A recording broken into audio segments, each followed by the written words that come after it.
The key take, Paul answers his critics.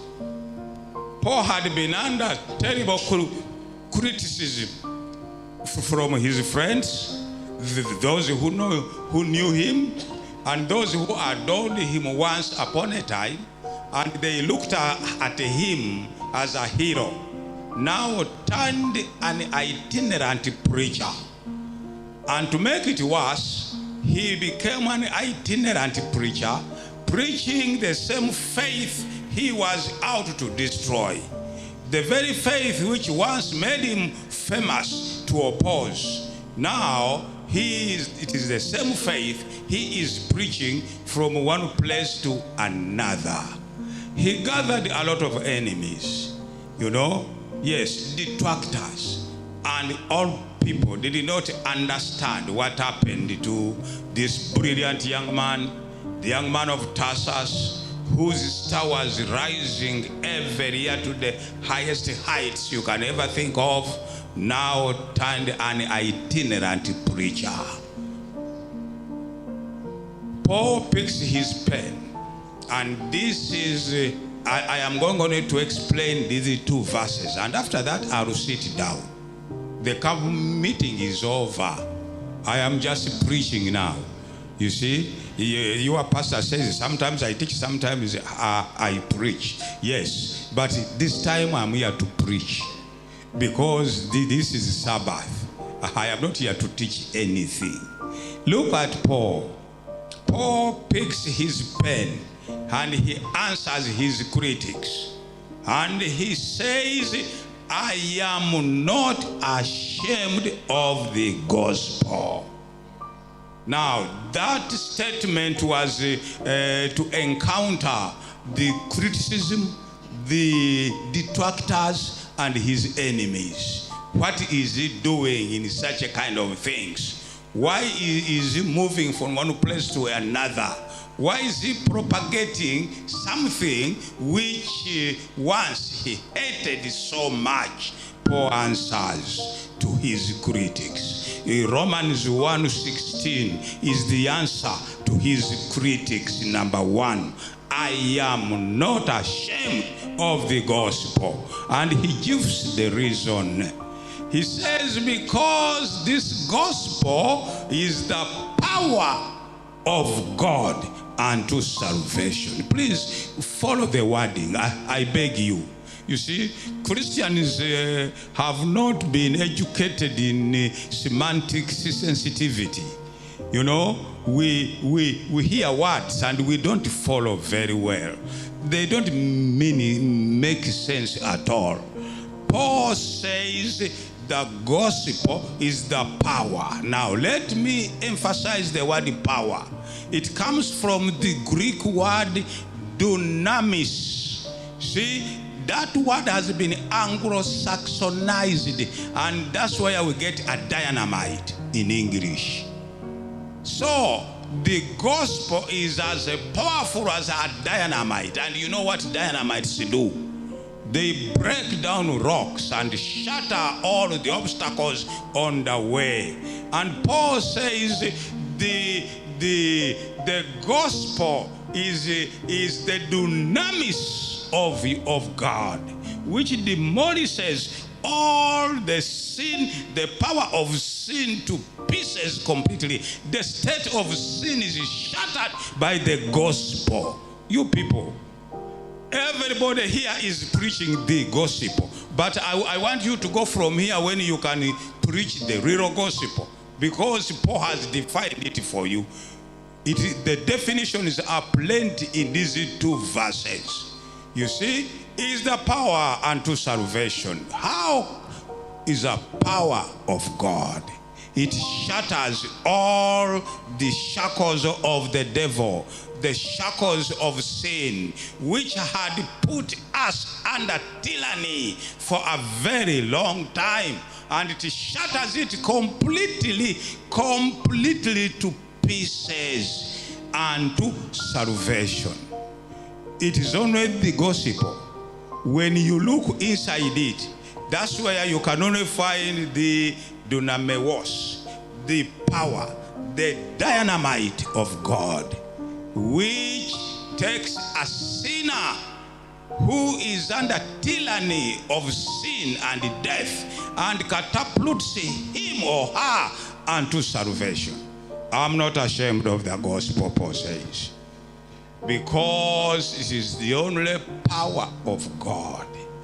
If you turn away from the gospel, you are a social worker and you are only helping society to be good, but you are not leading them to heaven.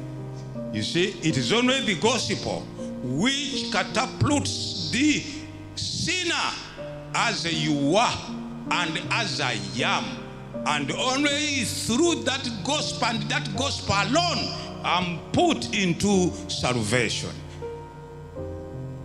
And then he will say something here. This power is open. First of all, let us begin with the Jews, because Jews had the oracle of God. Jews were people of the covenant. The Jews get the first chance before even the Gentiles to know what the power of God is all about. They are the people who started the story of how Adam sinned. It is not Gentiles. Gentiles have nowhere you find such a kind of a narrative. You see, it is only Jews or Jewish theology which began to give an answer precisely why people die. Why is there so a problem when this world was created by God himself? Is this the end of what he has done? And unfortunately, Judaism did not answer many of those questions. He only showed us where it came from. Therefore, Paul tells the Jews, you see, now the answer is here. For a very long time, now you know God has revealed himself anew a second time, that he is ready through his dunamis, through the power of the gospel, to take you from where you are to salvation. And then he says, it doesn't end there, by the way. Yes, it continues even to the Gentiles. While it is true that they were ignorant, they didn't know what was happening, and possibly it will take them a long time to know what precisely salvation is all about. But their slot is also there, if they only accept by faith. I am not ashamed of the gospel, because the power of God unto salvation. Be a Jew or a Gentile, we are together in the same package. The knowledge you have previously may not count no more. The ignorance which was there previously on the part of the Gentiles, that does not prevent salvation to be for everybody. Salvation may not need knowledge, previous knowledge. It may need you to understand what is happening now. Come on, Jews, wake up. Come on, Jews, begin now. Come on, Jews, realize what God is doing for you, is creating you a second time. Now, what about the ignorant, hopeless Gentile? Paul says human knowledge does not decide the destiny of salvation. It is only God who decides the destiny of salvation. And good enough, and fortunately, he gives it completely without holding back anything. You see? Yes, we must come back to God, be Jews or be Gentile, because it is only the gospel which can always take us to salvation. And then you come to verse 17. You know, it is a very interesting verse. And if there's anybody with a revised standard version, you know, you people, you have these phones, which I always see you in church, pressing for WhatsApp in church. But I would like you this time to go and get revised standard version. And then I would like you to read me from the revised standard version. If you people have it, you can, oh, there it is. You see, RSV. For in the gospel, first of all, go to 16. You see, go back, verse 16 first. Where are you? Please, where are you? You okay, there you are. There where you find that I am not ashamed of the gospel. It is the dunamis of God for salvation of everyone who does what? Faith. Faith? Yes, we have been talking of faith. There's nothing else, God, you can't work with God using something else. You see, this is serious, and it is true. What Adam did was to lose faith in his maker. What Lucifer did, as I have already told you, is to lose faith in his maker. You lose faith in God, you go nowhere. You remain there. God does not deal with somebody outside faith. The book of Hebrews is full of this. Without faith, you can't please God. You people get it. Otherwise, our camp meeting is going to be ended. It will end in vain by eating and talking and laughing, and it becomes a social gathering.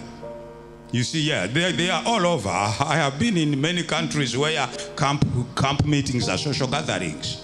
You see, yes, and so on, but it shouldn't be here. Look at the verse.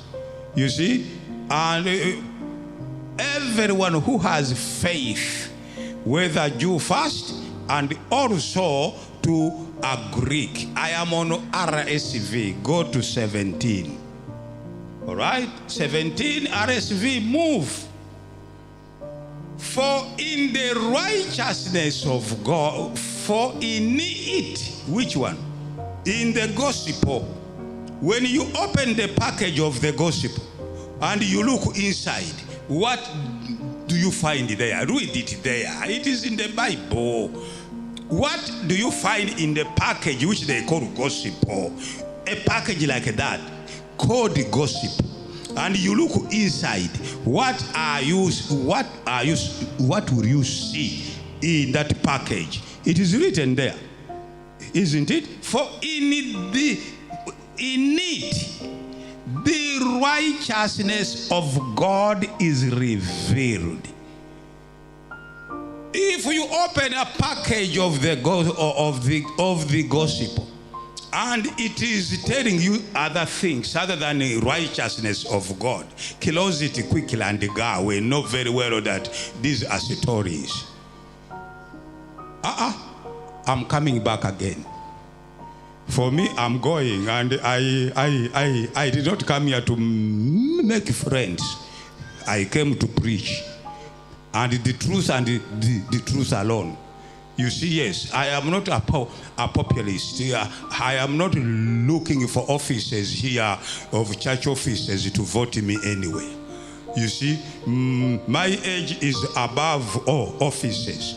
You see, yes, and I am not even interested. I was chosen by God to do one job, is to preach the gospel. Only. You see, you either love me or hate me. That will not change my mandate. Look there now. For in it, in the gospel, the righteous, if you have good news, it will also inform you. For in the gospel, the righteousness of God is revealed. The gospel does not reveal anything else. Many of you preach gospels, isn't it? Yes, I will go. Yeah, sure enough, go. T-shirts are all over. I will go. Yes, sure, go. But where are you going? And what are you having? Which package are you carrying? Seriously, this is life and death. You see, we don't move all over the world to come and entertain anybody. We have better things to do in our lives. Yes, don't think that I am here for a holiday. I don't have time to come to Mombasa for holidays. You see, because the temperature alone may not give me a very good holiday. But that's okay. You see, that's what it is. I want you to know that we are here on serious business. You're right? If you are putting on a t-shirt, first of all, define what you are going to do. It is this package of the gospel which made the former famous Paul of Tarsus to come to nothing. And he became an itinerant preacher. Always fleeing. Always fleeing. You see, he was in Thessalonica, and they warned him that tonight they are going to kill you. He packs his tents of where he earns a living. I told you that he came from a very rich home. As far as the money was concerned, it was not his problem. The father, who is a Pharisee, the moment his boy entered into a dubious kind of movement, he switched off the tap.